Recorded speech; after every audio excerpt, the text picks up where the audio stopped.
Generatoro eno yayitamu amasanyalaze emyaka ebiri emabega ng'okuva olwo Abaddukanya eddwaliro lino ekkulu e Kiryandongo bazze bagezaako okugikanika wabula nga buteerere. Kati kino kitadde obulamu bw'abalwadde mu matigga eddwaliro obutaba na generator singa amasanyalaze gagenda. Many people are losing life.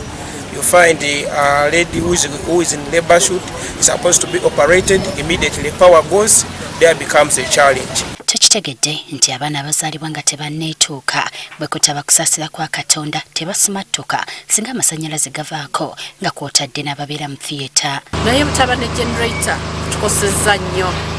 Bw'osanga abali ku oxygen, bw'osanga bali mu theatre, bw'osanga buno bu premature obwana obuzaaliddwa nga tebunaba kutuusa emyezi, amasanyalaze bwe gavaawo awo kiba kitegeeza mbu abo bajja kufa.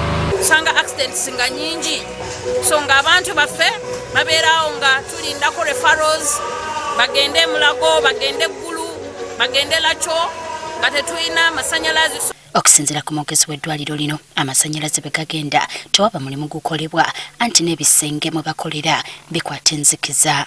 And over power, because it is also intermittent, it goes on coming, going, and it also ends up spoiling our machines. That's one. And also, when there is no power, our staff find it difficult both to operate on the wards and also moving, coming to hospital, especially at night.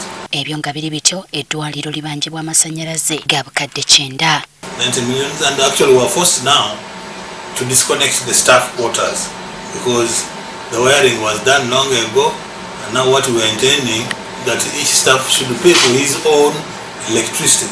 Kati asabye gavumenti ne bazira kisa okubadduukirira babagulire generator. When there is no power, these fridges can't work, and we have now problems with people, our bodies decomposing, and when they decompose they bring a lot of smell to the workers and they lose morale of working.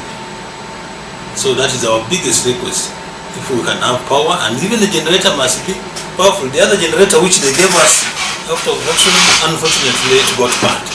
Eddwaliro lino lisangibwa ku luguudo oluva e Kampala okudda eggulu ng'abantu abali mu mitwalo 5 be balyeyunira okufuna obujjanjabi okuva mu disitulikiti okuli Kiryandongo, Masindi n'endala ezirinaanyeewo.